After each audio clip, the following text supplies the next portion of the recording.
গত 13ই জুন আমরা সবাই জানি বাংলাদেশের দুইজন বর্ষিয়ান রাজনীতিবিদ ইন্তেকাল করেছেন। সাবেক স্বাস্থ্যমন্ত্রী মোহাম্মদ নাসিম এই 13ই জুন ইন্তেকাল করলেন। আবার 13ই জুন আবার ধর্ম প্রতিমন্ত্রী তিনিও ইন্তেকাল করলেন। ইন্তেকাল করলেন না?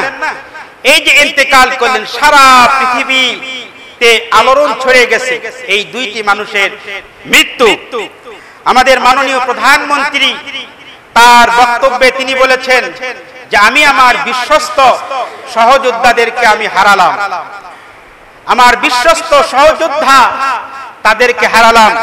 তিনি তাদের শোক বাণী দিতে গিয়ে এই কথাগুলো বলেছেন।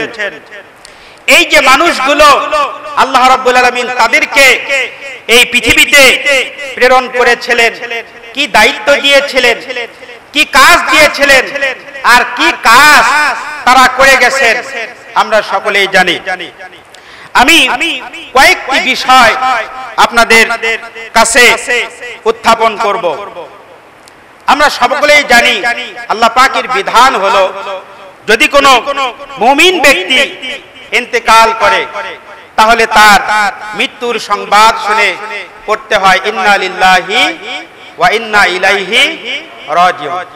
কিন্তু এমন কি আমল করে গিয়েছিল সাবেক স্বাস্থ্যমন্ত্রী মোহাম্মদ নাসিম যে তার ইন্তেকালের খবর, মৃত্যুর খবর যখন মিডিয়ায় যখন আলোচনা করা হচ্ছিল, প্রচার করা হচ্ছিল, দেশের সাধারণ মানুষের কাছে যখন তার মৃত্যুর খবর যখন পৌঁছে গেল, তখন আমার দেশের অনেক মানুষ তখন ইন্না লিল্লাহি ওয়া ইন্না ইলাইহি রাজিউন না বলে তারা আলহামদুলিল্লাহ আল্লাহ রাব্বুল আলামিনের কাছে তারা শুকরিয়া আদায় করলো।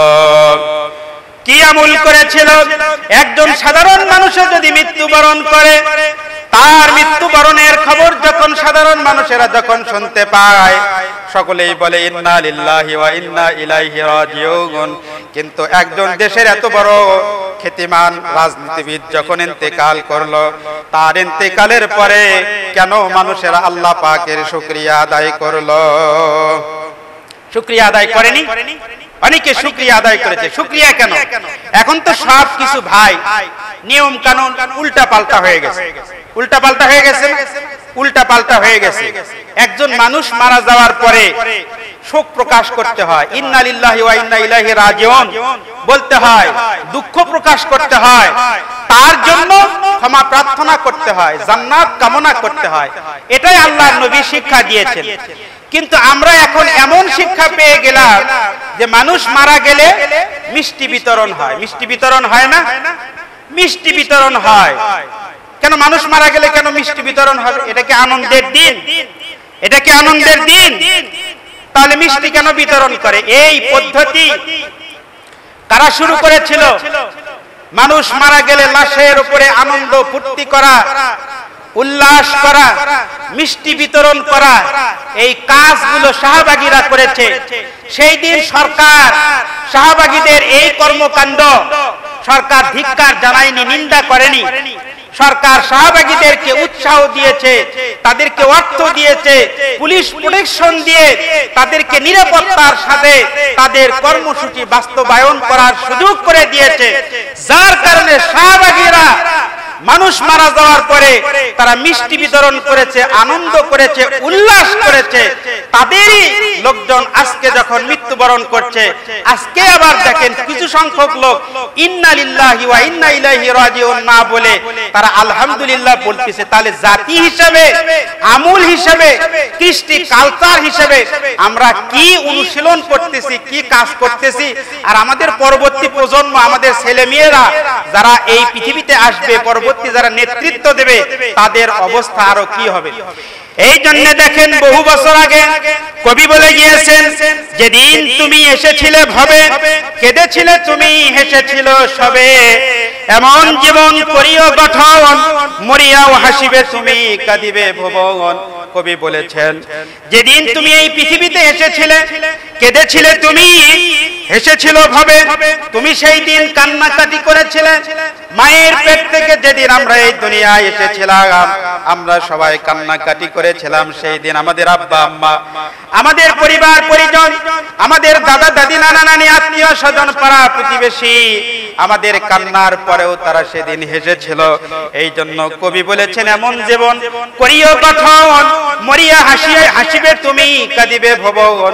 তুমি যদি তোমার জীবনে যদি ভালো ভালো কাজ করো, নেক কাজ করো, আল্লাহর বিধান যদি মেনে চলো, মানুষের যদি কল্যাণ কামনা করো, তোমার মৃত্যুর মধ্যে তোমার হাসি ফুটে উঠবে।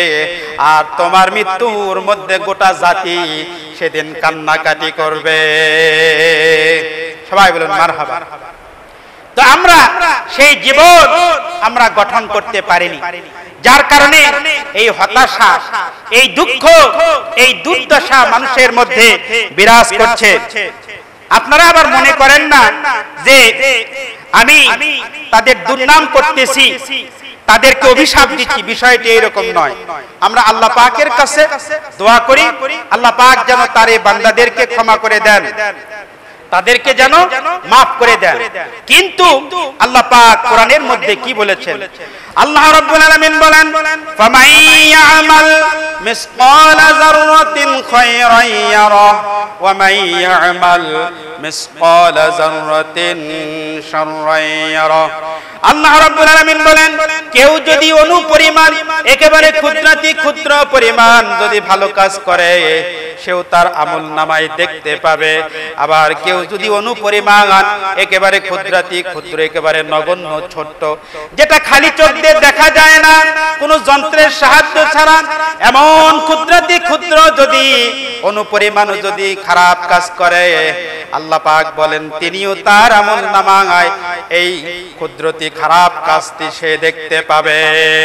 সুতরাং মানুষের উচিত হলো ভালো ভালো কাজ করা, মঙ্গলজনক কাজ করা, মানুষের কল্যাণ কামনা করা। তাহলে তার মৃত্যুর পরে সাধারণ মানুষেরা আলহামদুলিল্লাহ বলবে না, ওই ব্যক্তির মৃত্যুর পরে আল্লাহ রাব্বুল আলামিনের কাছে মানুষেরা দোয়া করবে। ঠিক কিনা? বাংলাদেশে যখন মোহাম্মদ নাসিম যখন স্বরাষ্ট্রমন্ত্রী, তার নেতৃত্বে সেই সময়ে ফতুয়া নিষিদ্ধের আইন পাশ হয়েছিল। ফতুয়া দিতে পারবে না, আলেম ওলামারা ফতুয়া দিতে পারবে না। আচ্ছা বলেন তো, একজন মানুষ যখন বিয়ে করে, আমরা অনেকেই বিয়ে শাদী করেছি, এই বিয়ে যে পড়ায়, এই বিয়ে পড়ানোর দায়িত্ব কে পালন করে? কে পালন করে? আলেমেরা করে না? আলেমেরা করে, সেটা মসজিদের ইমাম সাহেব হোক, মুয়াজ্জিন সাহেব হোক, অথবা সাধারণ কোন আলেম ওলামা হোক। কোন মানুষ তার স্ত্রীর সঙ্গে দাম্পত্য জীবনে যদি দুঃখ কষ্ট যদি নেমে আসে, তাদের একত্রিত হয়ে থাকার আর কোনো সুযোগ নাই। যদি আলাদা হয়ে যায়, সেপারেট হয়ে যায়, যদি ডিভোর্স হয়ে যায়, যদি তালাক হয়ে যায়, তাহলে এই তালাক কিভাবে হবে, কিভাবে কার্যকর হবে? এই ফতুয়া কে দেবে? আলেম ওলামা দেবে না সাধারণ মানুষ দেবে? ফতুয়া দেওয়ার অধিকার আল্লাহ রাব্বুল আলামিন তার বান্দা বান্দির মধ্য থেকে যাদেরকে আল্লাহ পাক ইলম দিয়েছেন, কোরআন হাদিসের জ্ঞান দিয়েছেন, যারা মুফতি, তারাই ফতুয়া দেবে। সেই সময়ে ফতুয়াকে নিষিদ্ধ করা হয়েছিল। বাংলাদেশের অনেক বড় বড় আলেম ওলামা সেই সময় কষ্ট স্বীকার করেছিলেন, তারা জুলুমের শিকার হয়েছিলেন, তারা নির্যাতনের শিকার হয়েছিলেন। এমনকি বাংলাদেশে যিনি বাংলা ভাষায় সর্বপ্রথম সহিহ আল বুখারীর বাংলা অনুবাদ যিনি লিখে গিয়েছিলেন, বিশ্ব বরেণ্য মুহাদ্দিস শাইখ আল্লামা আজিজুল হক রাহিমাহুল্লাহ, তাকেও সেই দিন এই ফতুয়া নিষিদ্ধ আইনের বিপক্ষে কথা বলার কারণে তাকেও সেদিন কারাগারে যেতে হয়েছিল, জেলখানায় তাকে সেদিন উপস্থিত হতে হয়েছিল, জেলখানায় তাকেও কারাবরণ করতে হয়েছিল। ঠিক কিনা? তাহলে একজন মানুষের এই পুরো জীবনই ভালো ভালো কাজ যারা করে যাবে, তাদের এই ভালো কাজের জন্য মানুষেরা শুকরিয়া করে, দোয়া করে। আর যদি নিকৃষ্ট কাজ করে, খারাপ আমল করে যায়, তাহলে তাদের জন্য মানুষেরা দোয়া করে না, তাদের জন্য মানুষেরা তখন তাদের জন্য বদদোয়া করে, তাদের জন্য ইন্না লিল্লাহর পরিবর্তে তাদের জন্য আলহামদুলিল্লাহ বলে, তাদের জন্য মিষ্টি খায়। শুধু তাই নয়, এই তো কয়েকদিন আগের ঘটনা, আপনারা সবাই সাক্ষী ছিলেন। বাংলাদেশ সহ সারা পৃথিবীতে এইটার কোনো নজির ছিল না যে মসজিদে ওয়াক্তিয়া নামাজ 5 জন লোকের আদায় করতে হবে, 10 জন লোকের জুমার নামাজ আদায় করতে হবে, আর 12 জন লোক নিয়ে তারাবির নামাজ আদায় করতে হবে।